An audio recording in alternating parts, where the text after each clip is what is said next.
Well, it just mimics the time of the Soviet Union, the Cuban Missile Crisis. I mean, they're threatening more sanctions against Russia. It was certainly in a period of escalating conflict between the West and Russia. The Cuban Missile conflict took place when Washington was led by a man who, like Jimmy Carter, had some measure of decency and integrity within him, even while he was playing games with Marilyn Monroe and so on. Jack Kennedy was genuinely sorry over the attempt by the CIA to overthrow the Indonesian government. He was genuinely sorry of the fact that the Zionists had taken control through an agreement, a contract, of a mountain of gold in Indonesia, which was being mined. And the Indonesian government could not recover it. The contract was signed by the previous Dutch government. And when Kennedy became president of the United States, he made an effort to try to correct these wrongs. And that was when he reached out to SOEKARNO and invited SOEKARNO to come to Washington. And to his credit, SOEKARNO was courageous enough to accept the invitation, because there was a lot of hatred for the United States in Indonesia. After all, the Indonesians had shot down an aeroplane and captured the pilot, the American pilot who worked for the CIA. And when they captured that pilot, and he confessed that I worked for the CIA, and this is a CIA plot to overthrow the government, that man would have faced a death penalty in Indonesia. His wife in the United States appealed to SOEKARNO to forgive her husband and set him free. And SOEKARNO showed magnanimity by forgiving the man and sending him back to his wife. There was a lot of hatred for the United States in Indonesia. So when Kennedy invited SOEKARNO, it was a surprise. But SOEKARNO accepted that. A surprise that the invitation was extended, and a surprise that he accepted. And the Zionists didn't like that one bit. And don't you ever forget that the Soviet Union was created by the Zionists. When SOEKARNO went to the United States, they planned for him, the press, the media, to try to destroy him at the very beginning. So at the first press conference, they cornered him. Mr. President, what's the difference between an American politician and an Indonesian politician? The question was loaded, because they wanted to have a discussion on American democracy and Indonesian democracy. That's what they wanted. SOEKARNO had a brilliant reply. He said, American politicians kiss the baby and shake the mother's hands. Indonesian politicians shake the baby's hand and kiss the mother's. The Zionist press was appalled, because there was no way they could respond to this man. The rest of America was laughing. The rest of America loved him. Jack Kennedy loved him, because both Jack Kennedy and SOEKARNO loved women. And he didn't have any problem for the rest of his talk. Jack Kennedy supported SOEKARNO for Indonesia to recover control of the gold, the mining of gold. The Zionists didn't like that.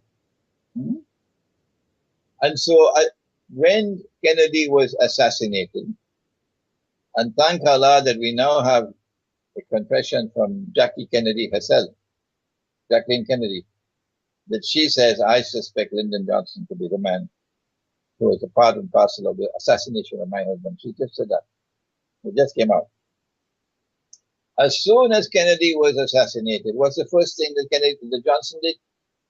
The very first thing that Johnson did was to reverse American policies on Indonesia. That's what the first thing. The Cuban Missile Crisis has to be understood in the context of a Zionist world order which is becoming increasingly... Indonesia is the most populous Muslim country in the world, is that right? After the world of Islam had been broken up into bits and pieces, then one of the pieces is Indonesia, and it's the biggest of the pieces. Instead of saying it's the biggest Muslim country in the world, you could say out of the many pieces that now exist, this is the biggest piece. Yeah, this is the biggest piece, yeah. Okay, we were talking about Indonesia and the United States, Indonesia and the Zionists in the context of the Cuban Missile Crisis, to get a better handle on Kennedy, and to go behind the scenes to try to discern the story which has never as yet been told, in respect of the confrontation between the Soviet Union and the United States over Cuba. That story has never yet been told, and I don't think that I myself totally understand it, but I have some inklings of what it could be, the inner story. Yeah. Now, when one of the reasons why they so badly wanted Sukarno, that they eventually had to pull off that stunt with Suharto, who was a junior military officer, and they had to slaughter 5, I think, Indonesian generals of the armed forces. 5 of them were killed in order for Suharto to take over the country. And the other one jumped out of the window and saved Nasution. And then Suharto proceeded to rule over Indonesia on behalf of the Zionists for some 30 years until his time was up. But one of the reasons why they so badly wanted Sukarno, I never knew it, was that when Indonesia became independent of the Dutch, Sukarno called in some of the scholars of Islam to talk to them about the Indonesian money.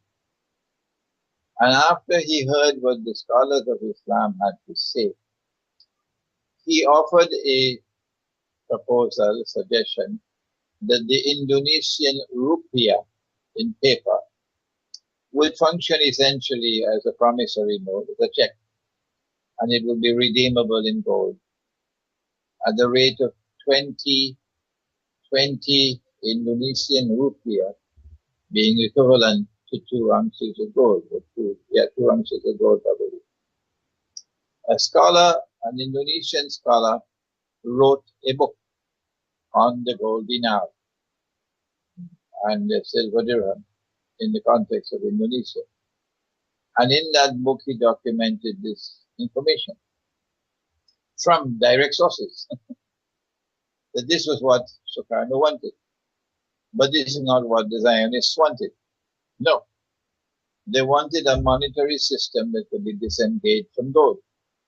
And that's why the Articles of Agreement of the International Monetary Fund, which was, I think, in 1945, 44, 45, prohibited the use of gold as money.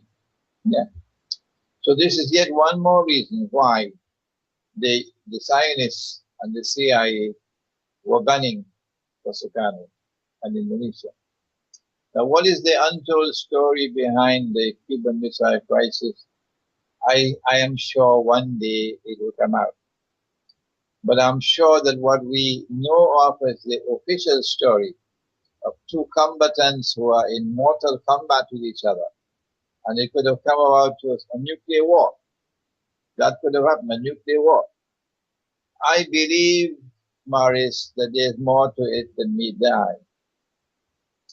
I believe that the Cuban Missile Crisis may have offered an opportunity for those who wanted to get rid of Kennedy, to give him a battering in the cold, to make him unpopular. The fact that Kennedy was able to make a deal with the Soviet Union, and the Soviet Union agreed to withdraw her missiles from Cuba in exchange for an American withdrawal of missiles from Turkey. That agreement was never published. The world never knew about that agreement. All that the world knew was that the Soviet Union had agreed to withdraw her missiles from Turkey, from Cuba. That Kennedy was able to save himself from a lynching from American people. I hope that one day that story will come out of what was the behind the scenes in the Cuban Missile Crisis. But the Soviet Union acted on behalf of the Zionists, clearly, without any doubt, in handing over Crimea to Ukraine in 1954. And then the Zionist plan unfolded with the dismantling of the Soviet Union, so that NATO could then take over all the states in the Soviet Union, former Soviet Union, which were not a part of Russia. And NATO proceeded to do precisely that. But the apple of all was Ukraine, to get Ukraine to become a member of NATO. If Ukraine could become a NATO member, by Russia in Crimea. And that's what happened last December, after April, with the demonstrations in Kiev, and eventually the Ukrainian president having to flee. The way Russia responded, I told you, gave to the Zionists the most significant setback they've ever experienced in their history, with the loss of Crimea. So Russia remains firmly in control of a naval base, and Russia remains a naval power in the Black Sea. Now all that remains is for the drama to play out in Ukraine, which eventually might lead to the big war. Zionists have to choose when they want to have big war. But Russia is showing that she's not prepared to back down. No, she's not prepared to back down. And she's going to give you tit for tat. Every single ruse and deception you use against her, she'll use it against you. And so she's doing that now in Ukraine. It's inevitable that the big war will take place. That's inevitable. And the inevitable that when the big war takes place, I believe Paris is going to wipe out Europe and North America. Nobody can live in Europe and North America after that big war, because it's thousands of nuclear weapons that are going to be used. And this is what Israel wants. But the good news is that Russia will survive Armageddon. Russia will survive the Malhama. How do we know that? We know that from the prophecy of Prophet Muhammad, Allah's blessings be upon him, about the conquest of Constantinople in the end time.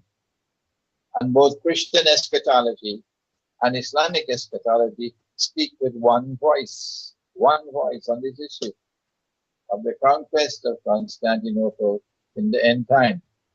From the side of Islam, we know more, that the conquest of Constantinople will take place on the basis of an alliance between Muslims and Orthodox Christians. There's only one military significance, only one, of such a conquest of Constantinople.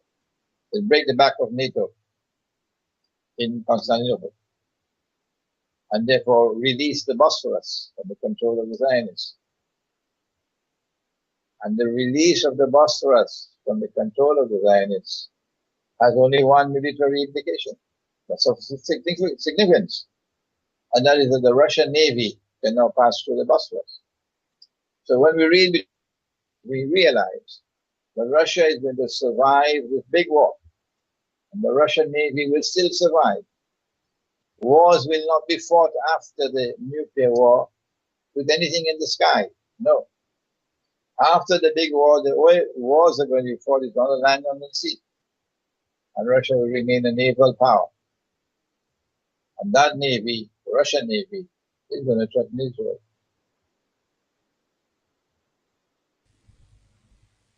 Quite an education, and an amazing parallel with the Cuban Missile Crisis and what is happening today with Ukraine. I mean, NATO would gladly put missiles in Ukraine. In the case of the Cuban Missile Crisis, Russia was still under the control of a Zionist-created Soviet Union. So the Zionists had control on both sides. But with Kennedy, that control is beginning to slip out of their hands. And we saw a dramatic example of that in Kennedy's relationship with SOEKARNO in Indonesia. This story of Kennedy and SOEKARNO is still so sensitive that the man who wrote that book, let me show it to you, hold on a minute. His name is Sheikh Al-Faroji. He's Indonesian. And this is his book. This is his book. Yeah. Sheikh Al-Faroji. It is not in English. It is in Indonesian. But he gave me a copy. This is the manuscript, not the published one. It's still being published. Manuscript form. The Return of Dinar Dirham by Sheikh Al-Faroji Asmar Khan, who's Hafiz of the Quran. That book had to be censored in order to be published. And he had to take out of the book certain portions of the things that I have just mentioned in my interview with you.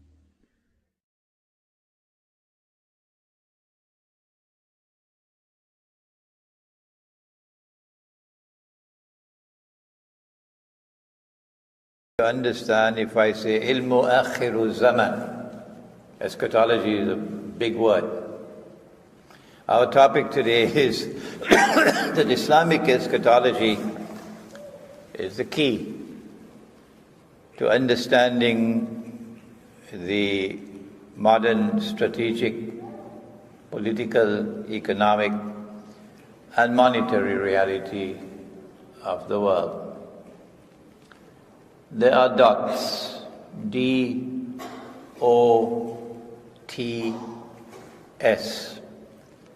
dots in strategic affairs, like balance of military power in the world. There are dots in political affairs, in economic affairs, in monetary affairs. And we say that it is with eschatology that we can connect the dots. It's like the stars in the sky above. Allah subhanahu wa ta'ala declares in the Quran, بعد أعوذ بالله من الشيطان الرجيم ولقد زينا السماء الدنيا بمصابيح إلى آخر الآية. And we have surely adorned, made beautiful the sama ad-dunya with lamps. Why does he use the word lamp for a star? The stars twinkle, they give starlight, it's nice and pretty, but Allah speaks of them as lamps.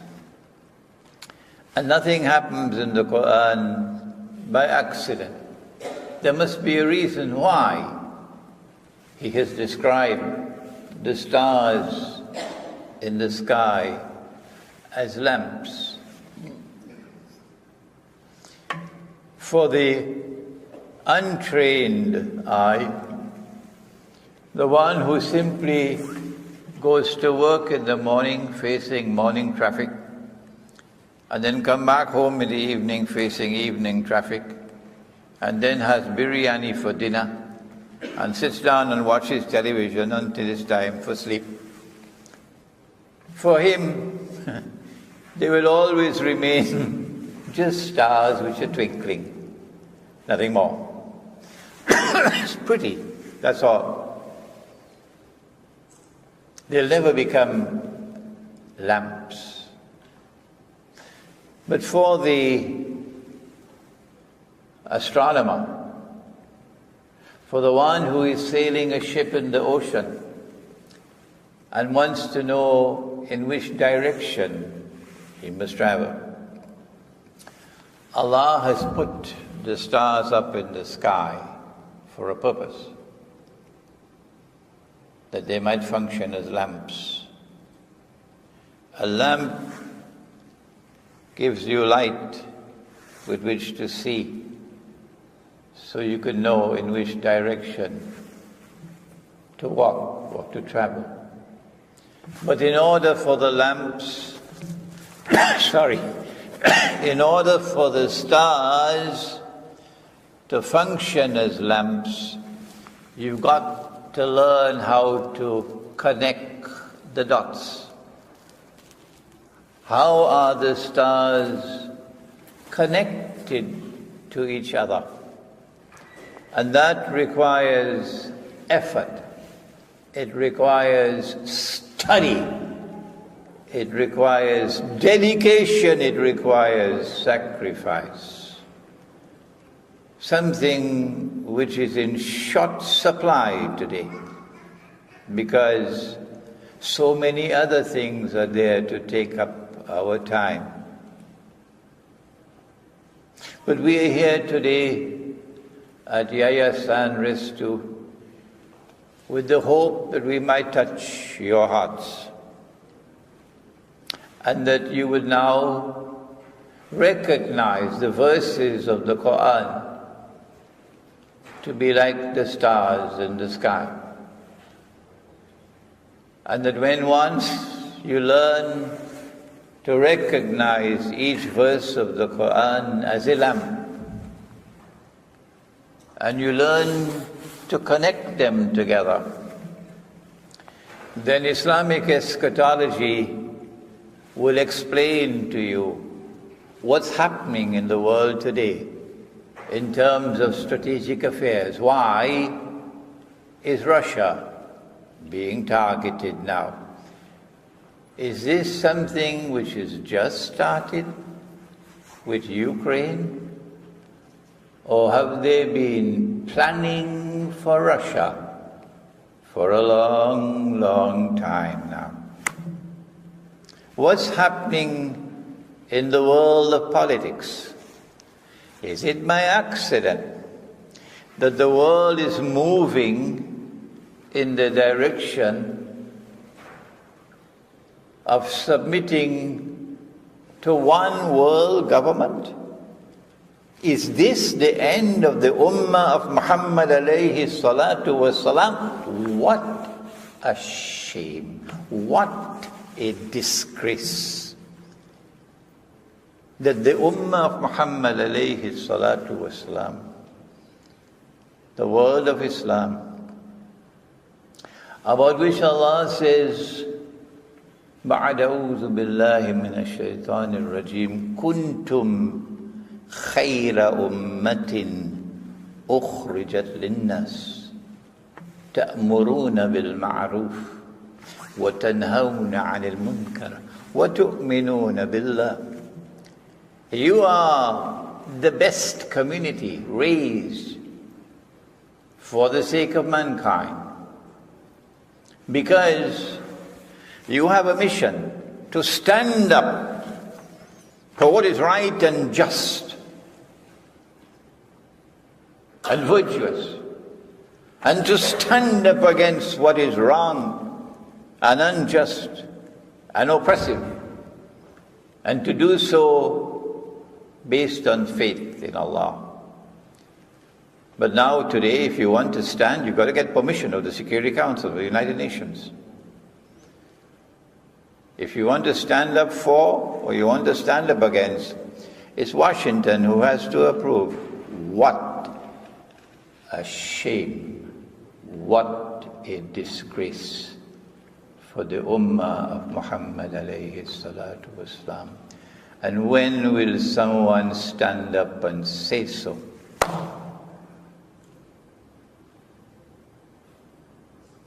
The economic reality of the world today is that all of mankind is being brought into one world market. And it's a market of thieves.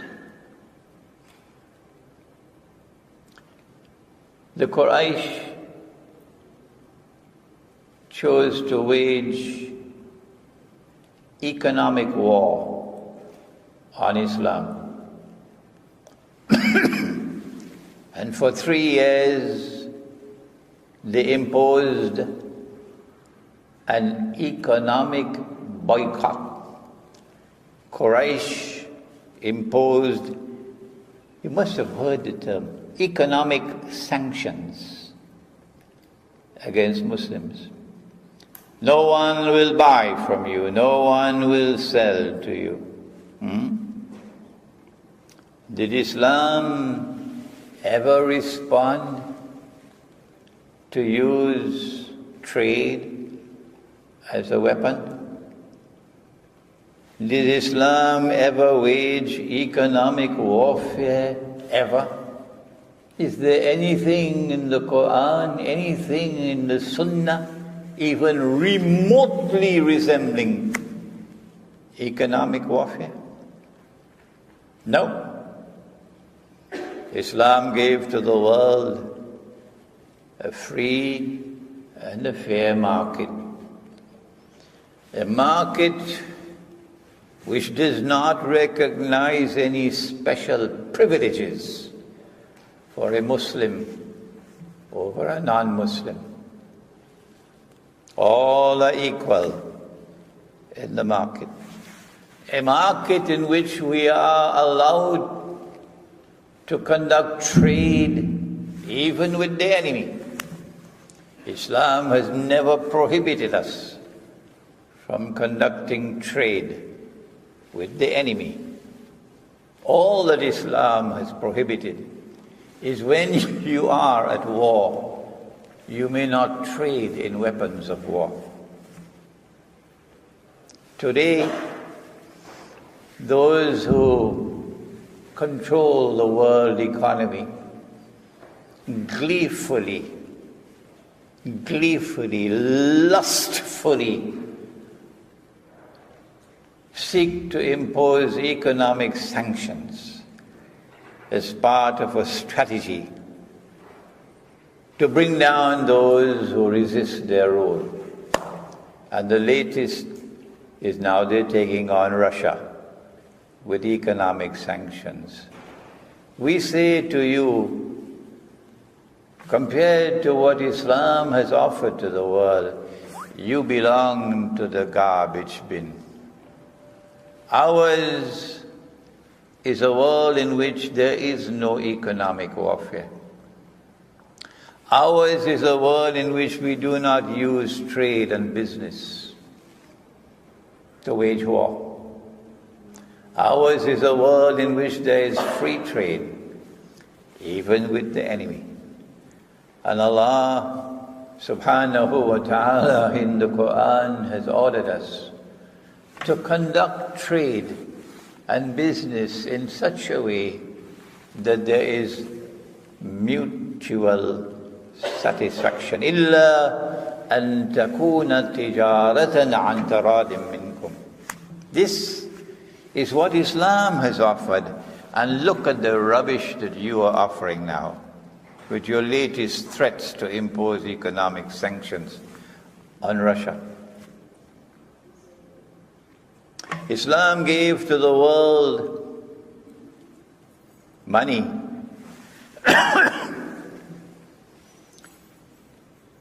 Money which was real money. Money which had intrinsic value. The value of the money is inside the money. The money was created by Allah, not by George Soros.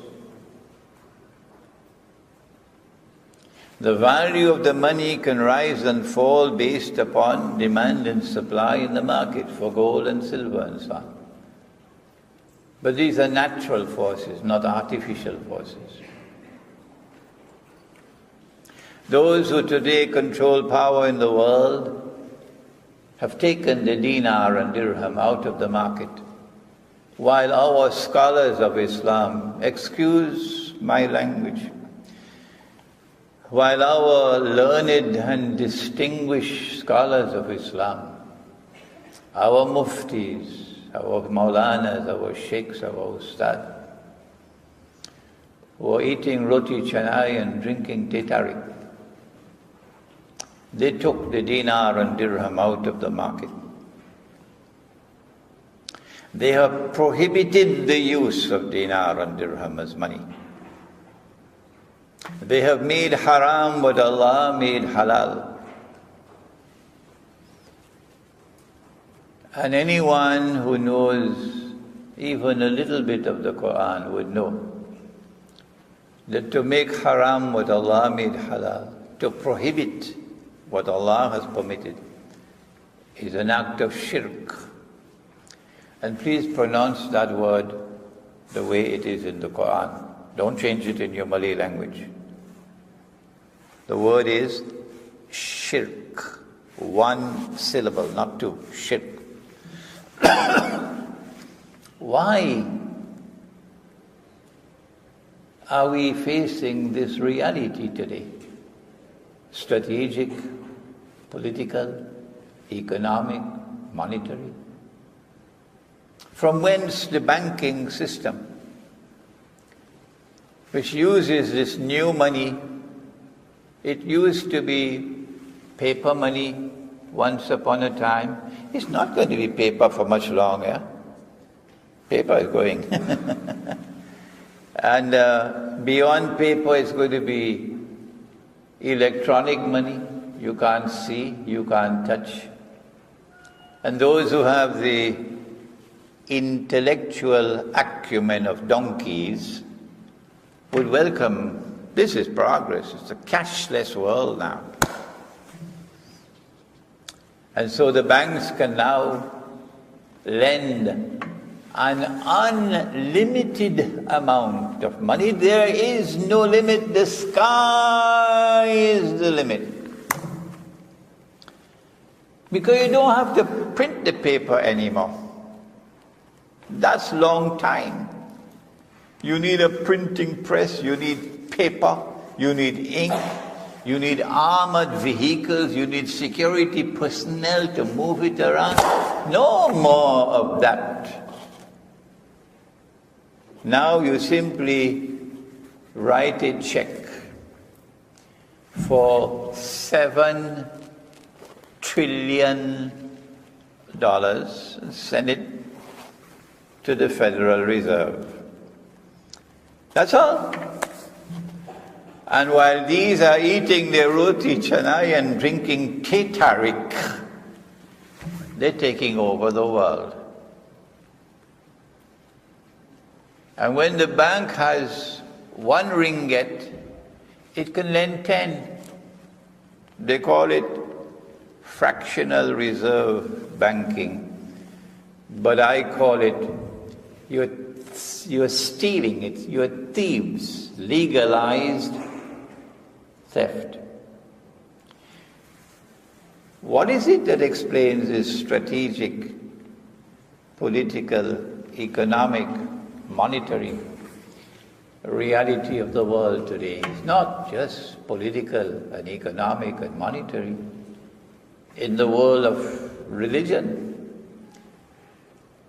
can you imagine an Arab, the son of an Arab, the grandson of a Sheikh, and if you hand him a copy of the Quran, he can't read it.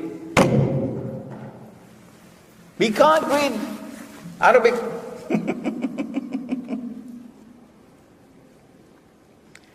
Can you imagine it? Millions Millions of Arabs today no longer perform salat.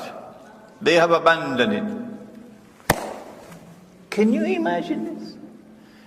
What's happening in the world? If those are the Arabs, and the Quran is in Arabic, and mashallah, mashallah, mashallah, Yaya San Restu, look at the work you are doing for the Quran, mashallah. What's happening in the world of religion? The religion is receding. وَرَأَيْتَ النَّاسَ يَخْرُجُونَ مِن دِينِ اللَّهِ أَفْوَاجًا. People are leaving religion. Not just Islam. In Britain, nobody goes to church anymore. So churches and monasteries, which are hundreds of years old, and now they're being sold. Sometimes it's a KFC that buys a church. Sometimes it's a bingo hall that buys a church. And quite often it's Muslims who buy the church and convert it to a masjid. Maurice here is from Britain, who is sitting in front of me. He can tell you that religion is receding. And when religion recedes, then values become strange. There used to be such a thing as absolute values, universal values. That you must be honest, honest in trade, honesty. But then comes secular values, and values become relative now. Well, if it is good for me, then I do it. And if it's not good for me, it's no longer good. And so, values are collapsing around the world.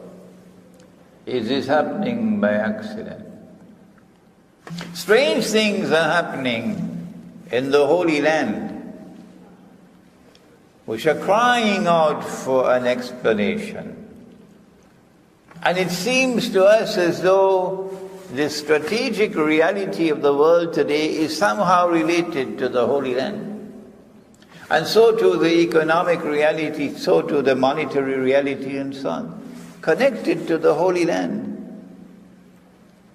And we say, it's eschatology that will connect the dots for you. I want to refer to a book entitled, it's in French, La guerre eschatologique by Hosein. Is that how you pronounce it? Any French-speaking speaker? No French-speaking? Hosein. And the name of the book is La guerre eschatologique, or the war, eschatological war. Recently published. I wrote to the publisher to order a copy. It's in French, so I've got to read slowly. My French is not that good. The publisher decided, no, we're going to send a copy to you free of charge as a gift. And the copy arrived at the mail. I wish I had it with me today. One friend of mine, I lent it to him to read. But he compares Christian eschatology and Jewish eschatology and Muslim eschatology in this book. And before we take up our subject, let me share with you some of his comments. He says that eschatology teaches us that these three religions, Islam, Christianity, and Judaism, are incompatible with each other for the simple reason that their future, their vision of the future diverge on this fundamental point, that at the end of time, one and only one must triumph. the others must be converted among Christians and among Muslims, or they must disappear altogether. Among Jews, in fact, there is not a will to convert others to Judaism. Entire Jewish activism and all the propaganda put by the Jewish intellectuals through their speeches, their films, their novels, etc., is to discredit the idea of religion, of race, of homeland, and any sense of belonging among others in order to raise the Jews above the mass of the Goyim. They think that when all nations have been destroyed, transformed into multicultural societies, when all religions have been obliterated, and when a world government has been established, probably after the Armageddon or the Great War or the Malhama, then an absolute and definitive peace will reign over the world. That's when the long-awaited Messiah will come. Jews who have kept their traditions will then be recognized by all of mankind as the chosen people of God Almighty. Ari Hosein continues to speak now about Islam. He says, in Islam also there is the idea that the whole world must submit and must accept the message of the Prophet. However, as I said, this is to convert others, not to destroy them. Unlike Judaism, Islam is not a closed sect, but an open and a universalist religion, which is indeed like Christianity. It should, however, be borne in mind that we repeatedly find in the Quran the idea of fighting the infidels. Fighting the infidels, arms in your hand if necessary. As an infidel, it bothers me a little on the neck. This is his view of Islam. How do Muslim theologians envisage the end of this confrontation with the West and with Zionism? Here is what he has to say. The author of the book, La Guerre Eschatologique. He mentions my name now. As a theologian, Imran Hosein has understood perfectly that the Christian West is now widely Judaized due to an incessant cosmopolitan propaganda in the media. Abortion, homosexuality, lesbianism, adultery are legalized today, he wrote. They have become Jewish. I never said that.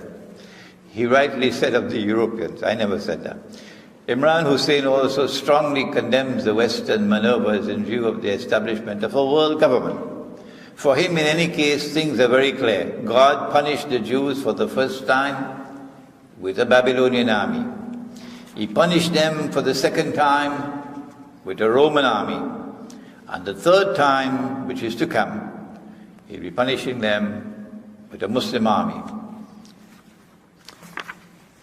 As for the Christians, who have not been able to preserve themselves from the Jewish nihilism, they should stop worshipping Jesus as if he was God, and they will be forced to recognize him as a prophet.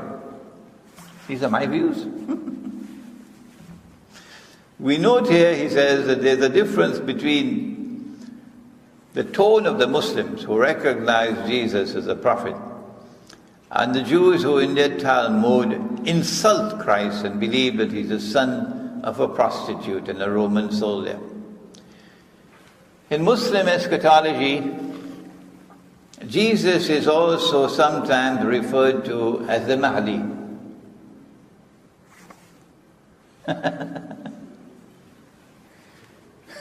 In Muslim eschatology, Jesus is also sometimes referred to as the Mahdi, one who is guided by God, who will overcome the Antichrist in the end of time. Because there's also an Antichrist according to Muslims. They call him Dajjal. And as for the Christians, the Antichrist, they call him Dajjal. And as for the Christian, the Antichrist who will persecute the faithful before being finally defeated, comes from a Jewish sect, which is not at all surprising.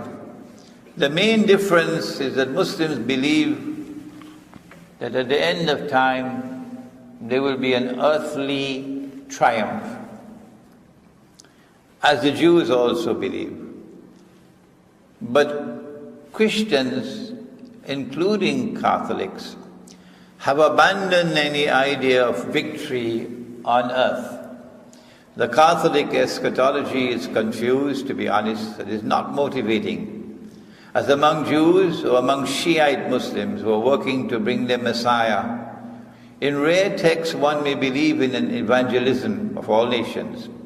This is the sixth period of the church, described by the Venerable Bartholomew Hauser, which precedes the great apostasy. In the next period, that of the Antichrist, we read that the only possible victory for Christians in those terrible days is to be defeated, persecuted, tormented, and put to death while remaining faithful, constant, and firm. This example is symptomatic. We see that Christians are disarmed morally, and that the heroes that they could be, and the heroes that could be, are transformed into martyrs. I have quoted extensively from R.A. Ricen because his is one of the most recent works and is widely read now in France, to show how our eschatology has not been presented, and there's such massive misunderstanding of our eschatology. So let us begin by correcting some of the misconceptions. Is it the agenda of Islam to rule the world? Is there anything in the Quran, is there anything in the Sunnah of the Prophet Muhammad alayhi salatu wasalam, which gives Muslims an agenda of waging perpetual jihad until you establish the rule of Islam over all of mankind? I have not found any such nonsense.